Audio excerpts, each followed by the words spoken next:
இயேசு பிறந்தார் உள்ளமதில் இதை எங்கும் சாற்றிடுவோம். புசிப்பும் குடிப்பும் தேவராஜமல்ல பரன் ஆவியில் மகிழ்வோம். புசிப்பும் குடிப்பும் தேவராஜமல்ல பரன் ஆவியில் மகிழ்வோம். பரன் ஆவியில் மகிழ்வோம். பிறந்தார்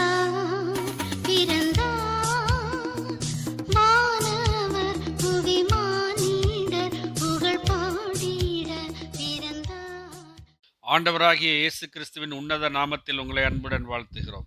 பரிசுத்த வேதாகமத்தில் மத்தேயு எழுதின சுவிசேஷம் 6ஆம் அதிகாரம் 31, 32 வசனங்களில் நாம் இவ்வாறு வாசிக்கிறோம்.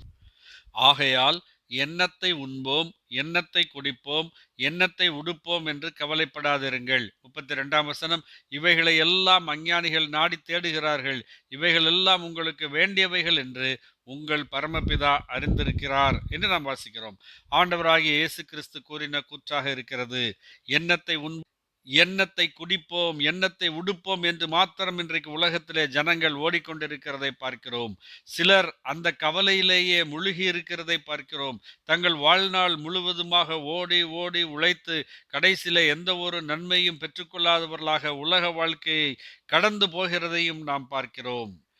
இந்த பயங்கரமான சுழலிலிருந்து வெளியே வருவது எப்படி என்பதுதான் இன்றைய கேள்வி. மனிதன் இவ்வாறு ஒரே நிலையிலே உலக பிரகாரமான காரியங்களுக்காகவே கவலைப்பட்டு வாழுவதற்கு காரணம் பாவம் என்பதே ஆகும். இந்த பாவம் மனிதனை அடிமைப்படுத்தி இருக்கிறது. இந்த பாவம் மனிதனை தேவனிடத்திலிருந்து தூரம் கொண்டு போய் இருக்கிறது. மனிதன் தேவனோடு ஐக்கியம் கொள்ள வேண்டியவனாக இருக்கிறான். மனிதன் தேவனோடு நெருங்கி வாழ வேண்டியவனாக இருக்கிறான். மனிதன் தேவனோடு நித்தமும் பேசி ஜெபித்து அவரோடு உறவிலே இருப்பானால் அவன் இந்த காரியங்களுக்காக கவலைப்பட மாட்டான். ஆண்டவராகிய இயேசு கிறிஸ்து சொல்லுகிறார், இவைகளை எல்லாம் உலகத்தின் ஜனங்கள் நாடி தேடுகிறார்கள், இவைகளெல்லாம் உங்களுக்கு வேண்டியவைகள் என்று உங்கள் பரமபிதா அறிந்திருக்கிறார் என்று சொல்லுகிறார். உங்கள் பரமபிதா அறிந்திருக்கிறார். எப்பொழுது அவர் என்னுடைய பரமபிதாவாக மாறுகிறார்? ஒரு வேதாகமத்திலே யோவான் சுவிசேஷம் 1ஆம் அதிகாரம் 12ஆம் வசனம் சொல்லுகிறது, அவருடைய நாமத்தின் மேல் விசுவாசம் உள்ளவர்களாய் அவரை ஏற்றுக்கொண்டவர்கள் எத்தனை பேர்களோ அத்தனை பேர்களும் தேவனுடைய பிள்ளைகளாகும்படி அவர்களுக்கு அதிகாரம் கொடுத்தார் என்று சொல்லுகிறது. அந்த வசனத்தின்படி அவரை ஏற்றுக்கொண்டிருக்கிறவர்கள், அவரை விசுவாசிக்கிறவர்கள், ஆண்டவராகிய இயேசு கிறிஸ்து எனக்காக கல்வாரி சிலுவையிலே மரித்து அடக்கம் பண்ணப்பட்ட அவர் 3ஆம் நாள் உயிரோடு எழுந்தார், என் பாவங்களை மன்னிக்கிறார் என்று விசுவாசிக்கிறவர்கள் தேவனுடைய பிள்ளைகளாகிறார்கள். அவர்கள் பிதாவாகிய தேவனை அப்பா பிதாவே என்று அழைக்கும்படியான முத்திர சுவிகாரத்தின் ஆவியை பெறுகிறார்கள். ஆகவேதான் ஆண்டவர் சொல்லுகிறார், பரமபிதா அறிந்திருக்கிறார்.